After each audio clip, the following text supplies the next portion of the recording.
Good morning, everyone. I'm Caleb Silver, the president of SABEW and the editor-in-chief of Investopedia. I'm honored and delighted to be a part of this leadership team of this great organization and very excited to kick off our fall conference. For better or for worse, we've become really good at putting on these virtual conferences, which is a credit to our conference committee chaired by Desiree Hanford and our SABEW team led by Executive Director Kathleen Graham with help from Tobin Ernst, Tess McLaughlin, and help from Crystal Beasley and Renee McGivern. We can't wait to start meeting again in person, and we hope to be doing that very, very soon. But that hasn't stopped us from assembling three terrific days of conversations with newsmakers, policymakers, top executives across industries. We also have learning and networking sessions with the top business journalists in the industry and very exciting partners that we've been working with on this conference. We want to extend a special thanks to all of our sponsors who help support this conference and SABEW's efforts. Those include the National Endowment for Financial Education, Business Wire, CNBC, Hilton, the Associated Press, the New York Times, the Wall Street Journal, T. Rowe Price, the Craig Newmark CUNY School of Journalism, Arizent, the Medill School of Journalism, All Caps, Investopedia, the Goldschmidt Foundation, the Commonwealth Fund, and Quartz. And thank you to all of our exhibiting sponsors, the Bureau of Economic Analysis, the Bureau of Labor Statistics, and the Alliance for American Manufacturing. We can't do this without them, and we love having them be a part of our conferences and a part of our programming efforts. We so appreciate you, and folks, check out the sessions with our exhibiting sponsors throughout the course of the next 3 days if you want to learn a lot about the great tools they have for business journalists, especially in the data analysis field. There's a lot of great stuff, so make sure you attend those sessions. Our theme this fall is the future of work, the changing global workforce, and how it is reshaping business. Whether we were covering the economy, companies, executives, markets, small businesses, or personal finance, the disruption of the workforce has been a constant theme over the past 18 months.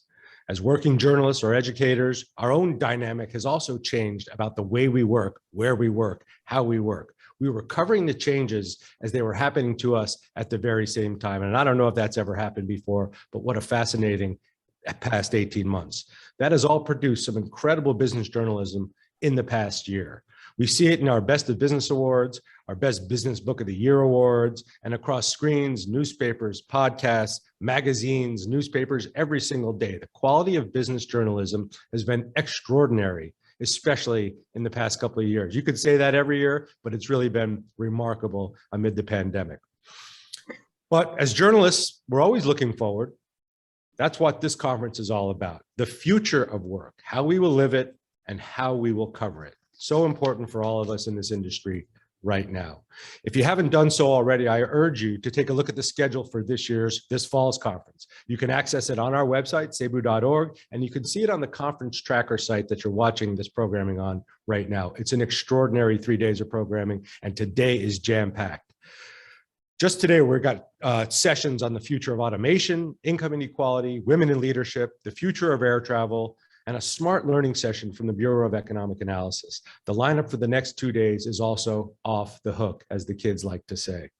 So be sure to look at the schedule, get some of those calendar reminders into your calendar so you don't miss any of these sessions.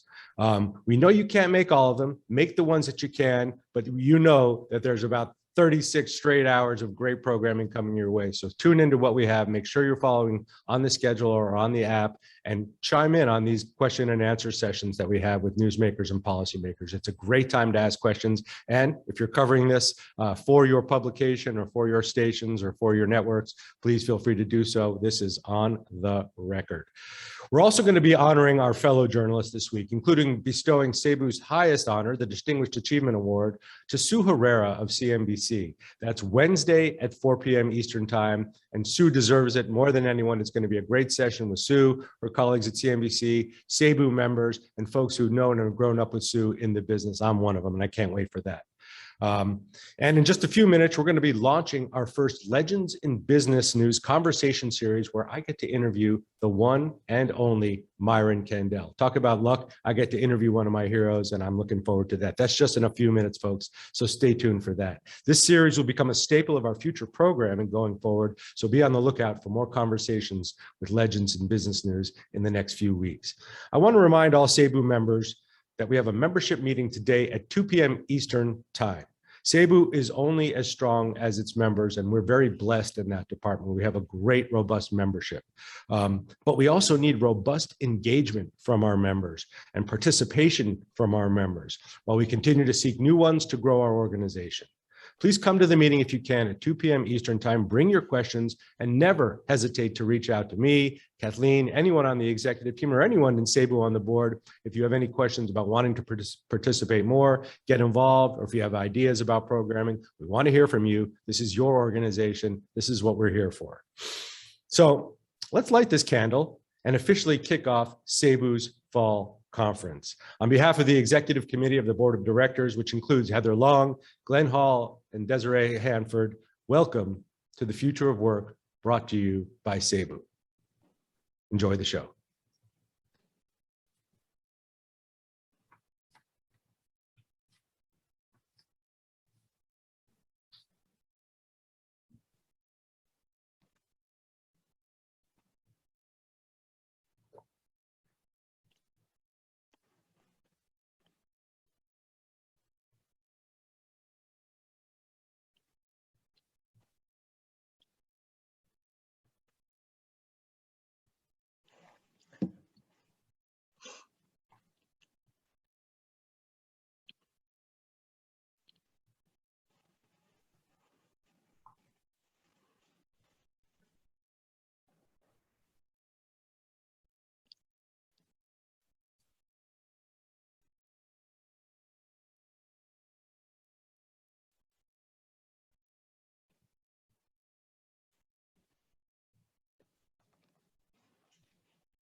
Welcome, everyone, to Legends in Business News, a brand new interview series brought to you by SABEW and debuting here for the very first time at our fall virtual conference. But this is not a one-hit wonder. This is the beginning of a series of conversations we will be having on a monthly basis with pioneers, leaders, and legends of business news, and I couldn't be more excited. SABEW honors these legends and is proud to celebrate them with all of you. I can't think of a better way to kick this off than to do it with Myron Kandel, someone I've looked up to my entire career. I consider him a mentor, even though he never formally signed up for that job. But I think Myron has a lot of mentees out there who just gravitated towards him because he's such an inspiration to all of us. Myron Kandel was one of the founders of CNN and served as its financial editor and economic commentator for 25 years. In 2000, he was named one of the 10 most influential financial journalists of the 20th century. But he started his journalism career as a copy boy for the New York Times, working nights while completing his senior year at Brooklyn College. He earned a master's degree from the Columbia University Graduate School of Journalism and subsequently taught journalism there and CCNY, the City College in New York. He served as a financial editor of 3 newspapers, the Washington Star, the New York Herald Tribune, and the New York Post. And he was also a foreign correspondent for the Herald Tribune, a reporter for the New York Times, and the editor of the New York Law Journal. Your classic underachiever, folks.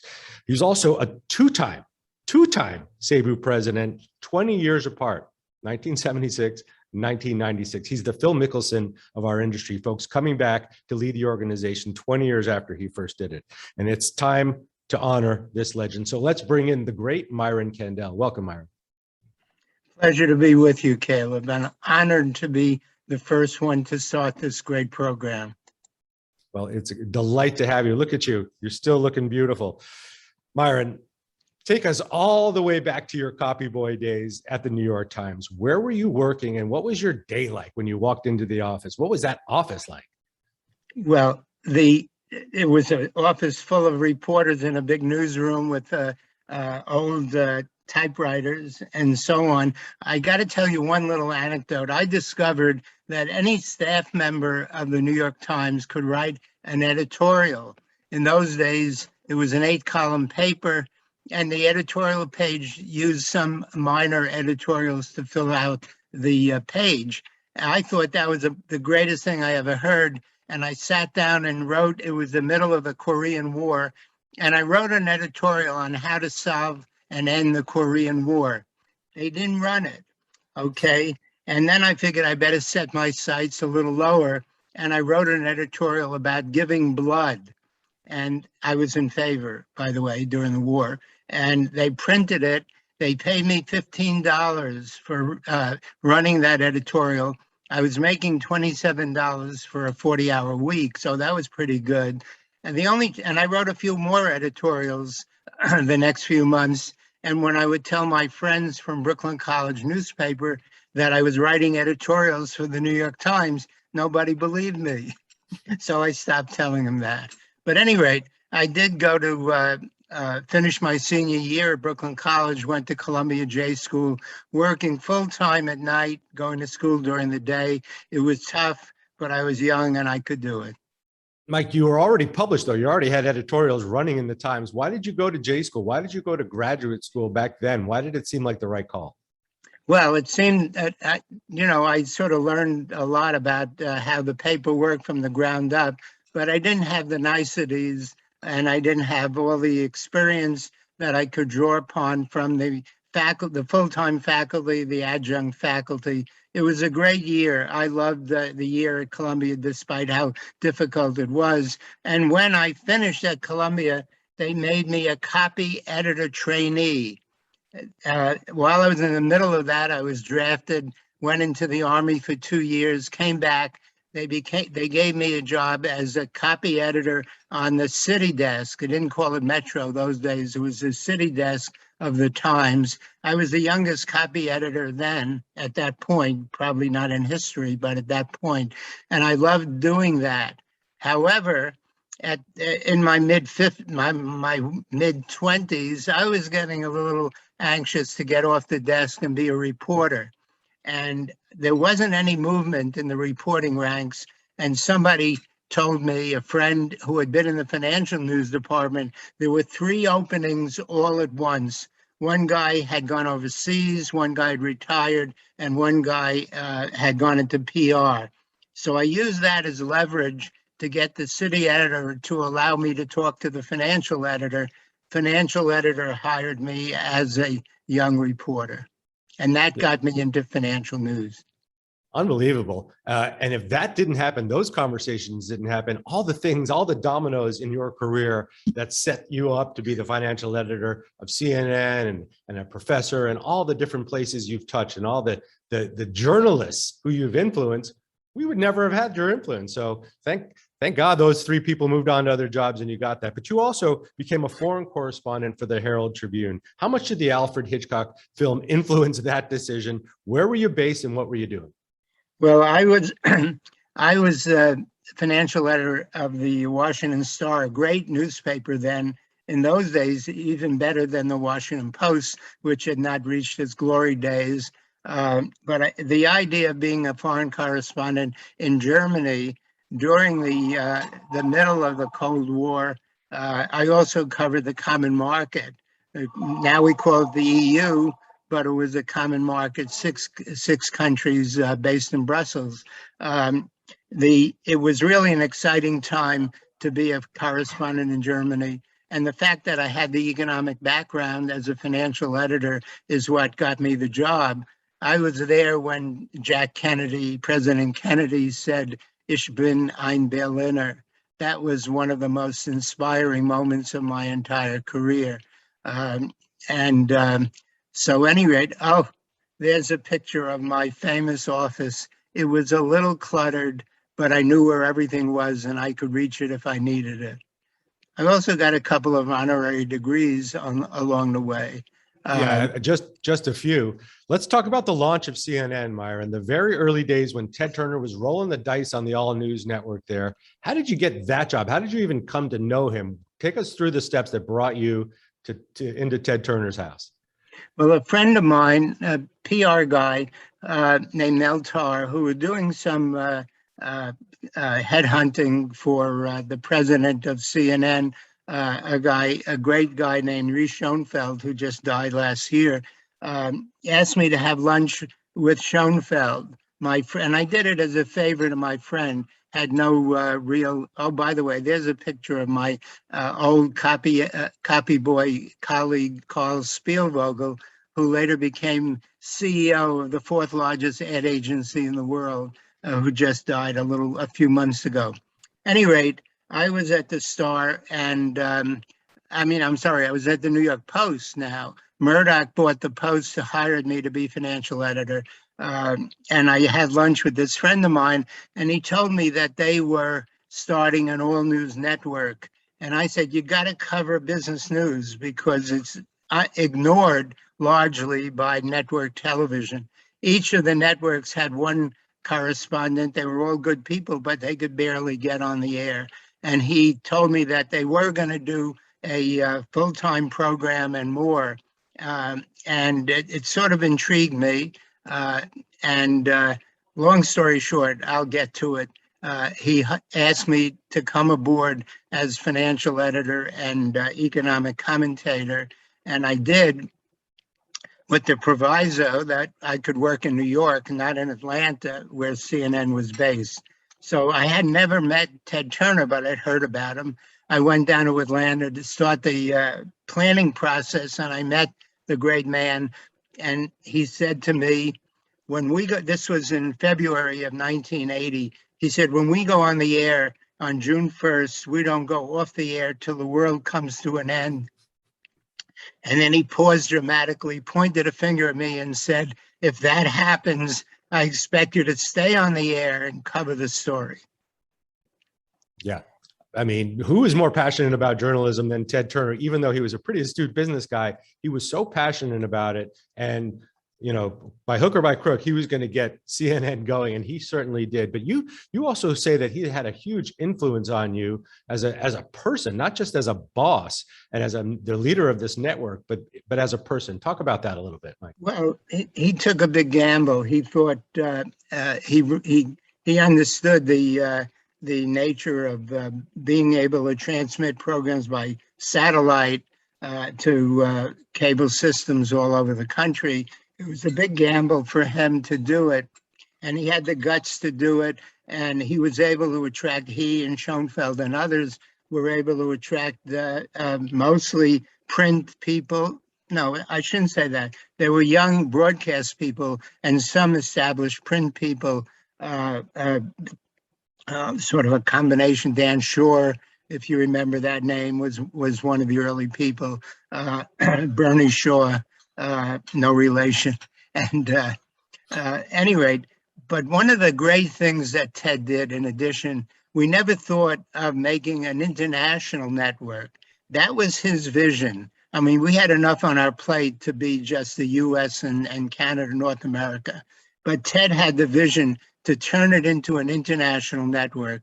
And before long, CNN had more viewers around the world than they even had in the US. So that was the great thing. And I remember talking to Gorbachev. I met him at a meeting one time, and we talked about Ted Turner.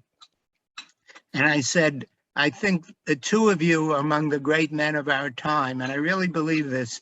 Gorbachev helped end the Cold War without a shot being fired. We never would have dreamed that would have happened. And Ted Turner, by establishing an international news network, I think destroyed the idea that an iron curtain could be erected as it had been under the Soviet Union that would separate part of the world from the rest. And I think that's his overwhelming accomplishment. Unfortunately, he's not very well these days, but I really do think he's one of the great men of our time. Yeah. What was the biggest story you covered for CNN as the financial editor? I mean, there was a lot in the period that you were there, but what sticks out is the seminal moment where you were doing what you were supposed to do at the network you were supposed to be doing it, telling the story that needed to be told. Well, our flagship business program was Moneyline. The anchor was a guy named Lou Dobbs when he was a decent business journalist. Heard of him. So our program on, what was it, October 27th? Am I right about that? The big crash in Sounds '87.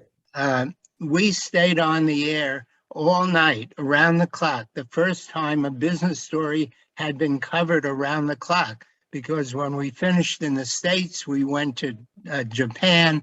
Oh, by the way, we interviewed a guy in Japan who said, well, there's not much action here. He was either on the floor or near the Tokyo Stock Exchange. And he said, there's not much action. We said, oh, how come there's not much action considering the meltdown that just happened in New York? And he said, well, there are only three stocks being traded here. Everyone else has closed down. I love it. You're blowing the brakes. You're going all night. It reminds me of my days working with Ali at CNN. And there's nothing more exciting for journalists, especially TV journalism business, where your story becomes the most important story at the network all of a sudden, and everyone's looking at you. And I've had that privilege a few times, and I've seen you do it many times, and you are one of the best. Let's talk about SABEW's early days. Our organization was founded in 1964, 1965. When did you join, and what was SABEW like in the early days before you became president? Well, I came back from being the correspondent in Germany towards the end of '64, and I joined right away in the beginning of '65, and we had about a couple of dozen members. The guy who really created CNN was a guy named Eugene Miller. Gene had been an editor, a reporter, and then a bureau chief in, I think it was Texas, for Business Week.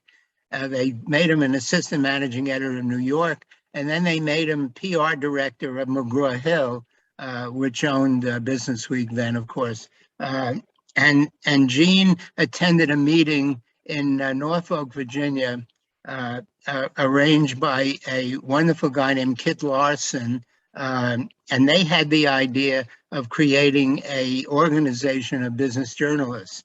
And Gene was given the assignment of creating the first annual meeting, which I think was '65.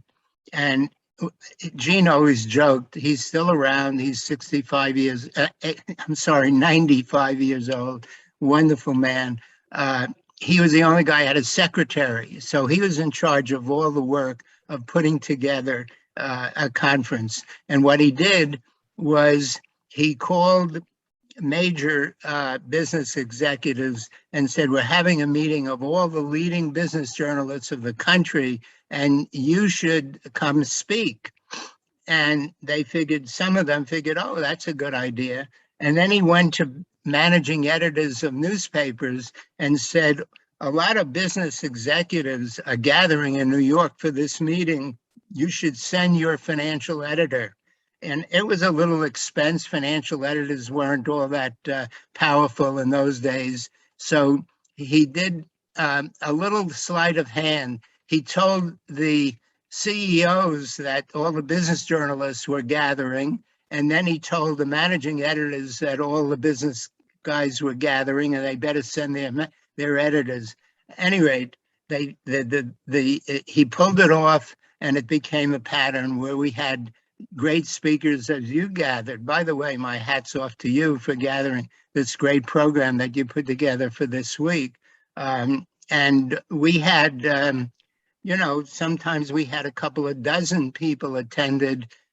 We at one point, when I was treasurer, we had 35 paying members, and now we have over 3,000, right? So it really was a growth experience, and we pulled it off because business news became finally an important element of a newspaper. It was all newspapers, of course, in those days, and it really gave. By creating SABEW, we gave business journalism a leg up in the eyes of the people who ran America's newspapers. Well, thank you for that. And thank you for being a part of it in the early stages, because again, without you and without the work that you and the folks were doing back then, none of us would probably be here doing what we're doing today. You became president of SABEW in 1976. Then you come back for the encore in 1996, like Muhammad Ali or something like that, 20 years later. What brought you back in? Who brought you back in? Were we in desperate straits and we needed a strong leader? Why'd you do it again? Well, there wasn't anybody ready to step in at that moment. Of course, we've had a lot of great leaders over the years. By the way, let me just digress. The first president of CNN, I'm sorry, CNN is on my mind, of SABEW was Joe Livingston of the Philadelphia Inquirer. And he was the first business journalism to win a Pulitzer Prize. And there haven't been enough others. Now we have our own prizes. At any rate, so the fact is that we've had a lot of great leaders over the year. There just was a period where there wasn't anybody ready to step in, and they asked me to do it again. And of course, I obliged. Yeah, thank you for doing that, by the way. I don't know, I know Mark Hamrick, one of our previous presidents, has served some extended terms, but the double duty, the return is something to be commended. You helped create our code of ethics at SABEW as well. It still stands today. Why did we need that? And if you were going to amend it today, what would you change? What would you add, given the way the world of business news has changed? Well, that's a good question. I've never thought about that, Caleb. It's true. We had big discussions way back about creating a code of ethics. I think the Society of Professional Journalists had a code of ethics, but we were the first specialized journalism group to create our own code of ethics. And a little sad note, one of our members, in fact, I think he was on the ladder to move up.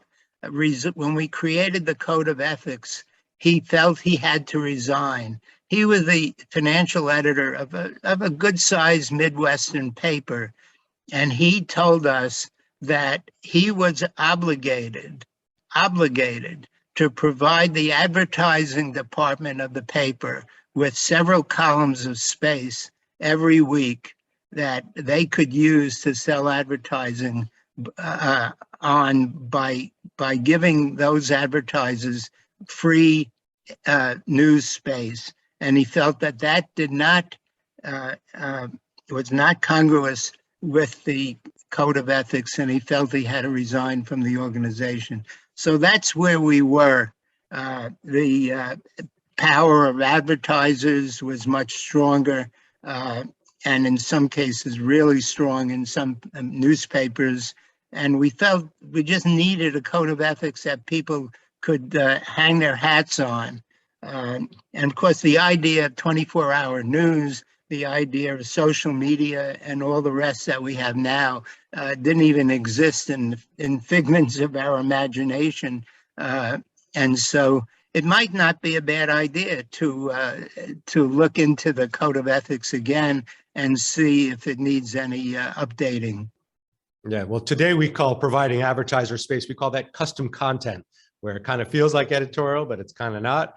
But it is a big profit center for so many publishers, and the dance between the journalism organization, the advertisers, the audience, I think that's ongoing. That's a tango we'll be doing forever. But thank you again, and the people you worked with to create that code of ethics. You were also a pioneer in ad. Go ahead, Mike. Let me interrupt one moment. Sorry, Caleb. The fact that we did have this code of ethics, many major newspapers had a really iron wall between advertising and news, and they still do. But some of the smaller papers needed some support, and we our code of ethics gave them added support, and really felt very good that we accomplished that. Yeah, and I think every journalism organization now has their own, and you probably, you and the folks who created that were probably right at the tipping point of making sure that happened across newsrooms. We need it, and we'll always need one. But I think to your point and what we were discussing earlier, we always have to amend it, because there are some things that are written in stone, and there are some things that change that require us to re-examine what our rule book is. Mike, you were also and have been a pioneer for advocating for women in business journalism. You pushed to get women included in the New York Financial Writers Association. Thank God for that. But how hard did you have to fight for that? Think about all the incredible women who have paved the way in journalism and business journalism for all of us. How hard did you have to fight for that? And talk to us about that conversation. Well, the New York Financial Writers, by the way, I've also been president of the New York Financial Writers. Like 4 times. No, only once. But we had a lot of hidebound, old-fashioned journalists who were really opposed to having women members. And in fact, the financial writers in New York have a show called The Financial Follies every year, and guys dressed up as in drag and played women's parts during that show.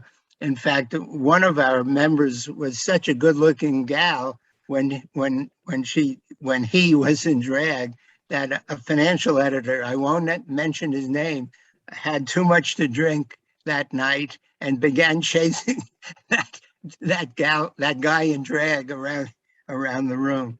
But look, it's hard to believe that 100 years ago, women didn't have the right to vote. 50 years ago, gay people didn't have rights that they have now. Things evolve.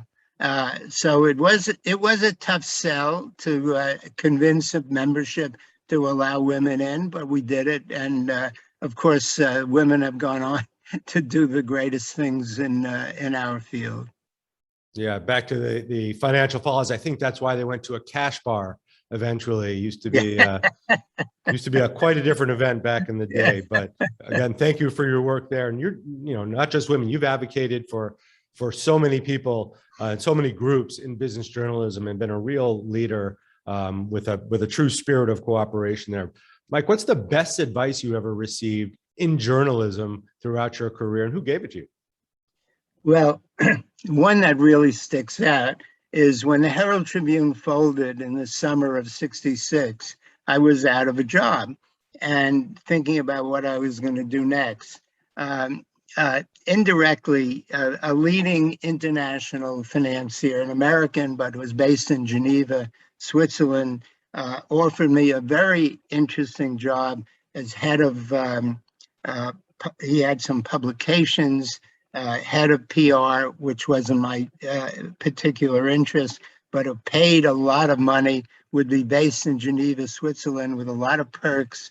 And the best job interview I ever had was being flown over, my wife and I flown over to Geneva for a job interview.